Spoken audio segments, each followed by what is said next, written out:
Hello, we are going to start our first set of notes over the executive branch/presidency, and today we'll be focusing on constitutional requirements, some theories of presidential power, and the roles of the president. In a later set of notes, we will go over the powers of the executive/president. So let's start off with the formal qualifications. The founding fathers felt like there was a need for qualifications, and so they decided that the president must be a minimum age of at least 35. Today, we have not had a president that was less than 42. The youngest was 42. Most voters today much prefer to have someone who has a little bit more life experience than they feel at 35. They also felt like you needed to be a citizen, a natural-born citizen, which is different than the legislative branch. But in this case, a natural-born citizen, you had to be born a U.S. citizen, either through your parents by blood, one or both of them, or because you were born on U.S. soil. U.S. soil includes military bases and embassies around the world. They also wanted you to be a resident for at least 14 years. There is no clear understanding of what the founding fathers meant by 14 years residence, whether it was consecutive, all 14 years together. Does that mean someone who lived in the United States for 14 years at the beginning of their life until the age of 14 would still be eligible if they didn't live here and from that time until they came back, say, at age 50? Or is it accumulative? Get at least 14 years combination from your time. Typically, we, the voters, have looked at it as saying it needs to be accumulative because otherwise you could be dismissing a very viable and very qualified candidate because they were doing diplomatic service or military service that was taking them out of the country.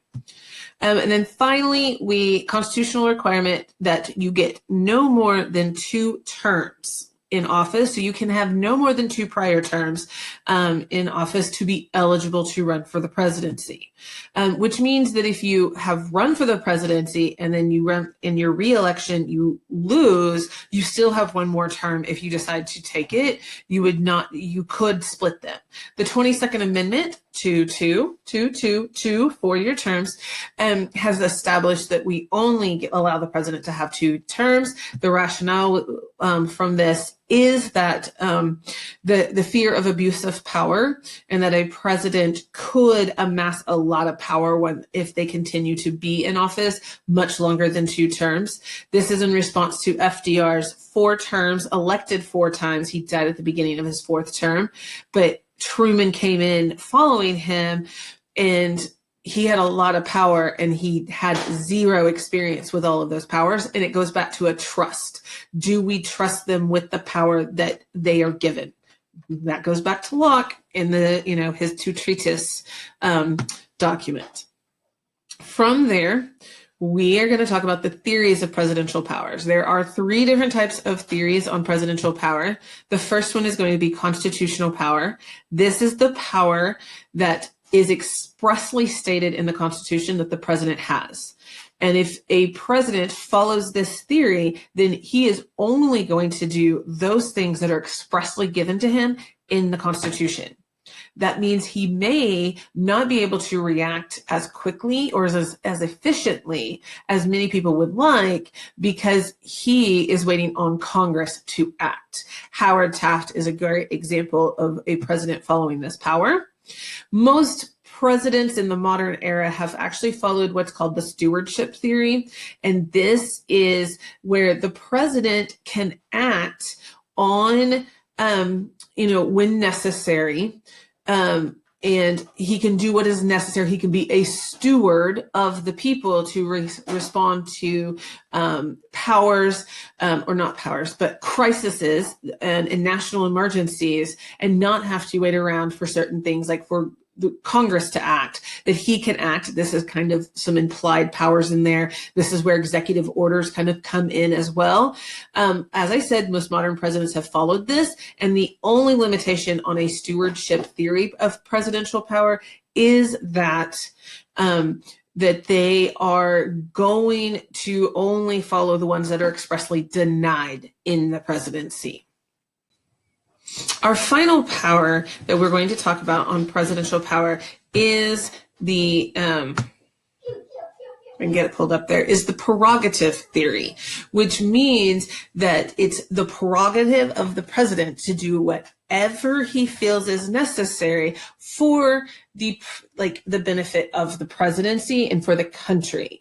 And if a president is following the prerogative power, they are not following what is allowed, like expressly expressed in the Constitution or expressly denied in the Constitution, as the other two are.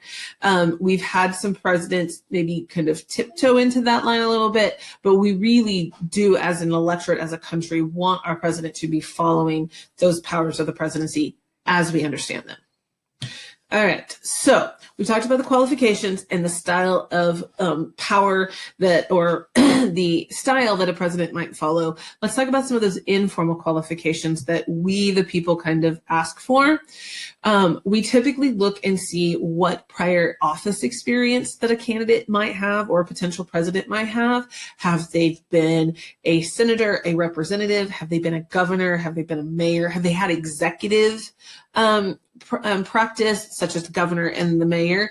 If they were in the Senate, what were their, committees they were on? How did they do? What was their vote? What did they say when they were in those offices? We want to see if we can look at their past experience to see how they might rule as a president. Then we have party nomination. We do look heavily towards what party are they representing? What party has given them the stamp of approval from the nomination process? That is a big signal to us. If they are of, a third party that we know not a lot about, we, the people, are less likely to support them. So, we do look to see, are they one of the major two, or are they of a lesser known, party, and that'll affect things. Then we look to see if they have a relatively clean record. Relatively there is, it's in quotes for a reason. What have they done in the past that maybe we find objectionable? I mean, obviously, if they've committed some major crimes, the likelihood of them, the electorate feeling that they're qualified to be president is much lower. But, we, the people, tend to look at it and go, oh, they maybe cheated on their spouse. Well, sometimes we're more accepting of that than others. Many presidential candidates, campaigns were ruined because it came out that they were being unfaithful to their spouse. But more, since the 1990s, that is less of a kind of deal breaker for a lot of voters on supporting of a candidate. So what do they have in their past? What are their dirty secrets, kind of thing? We then also look at military background. It helps. We like to see that they're going to have a military. It goes into the roles of the presidency, that they have a sense of how the military works. Now, we are getting more and more presidential candidates that are not having military in their background, because we haven't had a World War II or North Korea, or Korean War, Vietnam War, in that line altogether, like we did. We've had several decades of not a lot of military and need for military. So we do get presidential candidates that don't have that experience. I will say, when we started first getting presidential candidates running for party nominations, that was one thing that people would point out and go, well, they don't have any military experience. As time's gone on and we've gotten more and more candidates that are not meeting that requirement, it's becoming less and less of kind of a deal breaker. All right. From military backgrounds, we then get the college degree. We, the electorate, really oftentimes expect them to have a college degree. It's not required by the founding fathers, but we do want to see that they've done some higher education. A lot of times, a lot of our presidents have actually had law degrees. So not only do they have a college degree, but they have a graduate degree. Majority of them have law, but some of them, have other, some MBAs in there and those sorts of things. But law degrees are real big because, then we feel like they know the Constitution because they should have done some constitutional law as part of their program. From there, then our final informal qualification is demographic considerations. Are they male, female, their age, their religion? I mean, there were many people very concerned with JFK being Catholic because we are not seen as a Catholic country. I mean, we have freedom of religion, but we were founded by Protestants. When Romney ran and he is Mormon, there were many people who were concerned how that would influence and whether or not that made him qualified because he was not practicing a religion that many in the country view as acceptable. We might look at their ethnic backgrounds. We might look at their education, where they grew up, how they grew up, lots of those demographic considerations. And some are positives for people and some are negatives for people. And as a whole, then, the electorate kind of sorts it all out. What does the media focus on? Those sorts of things. The final concept we're going to talk about in these sets of notes is the roles of the presidency. We have talked about these in class, or we will be.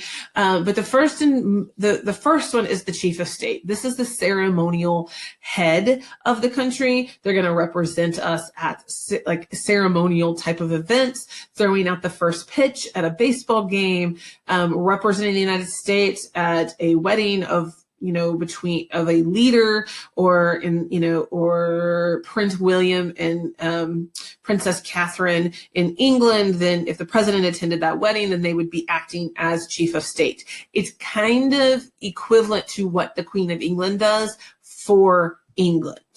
So it's ceremonial only. It's having state dinners, those sorts of things.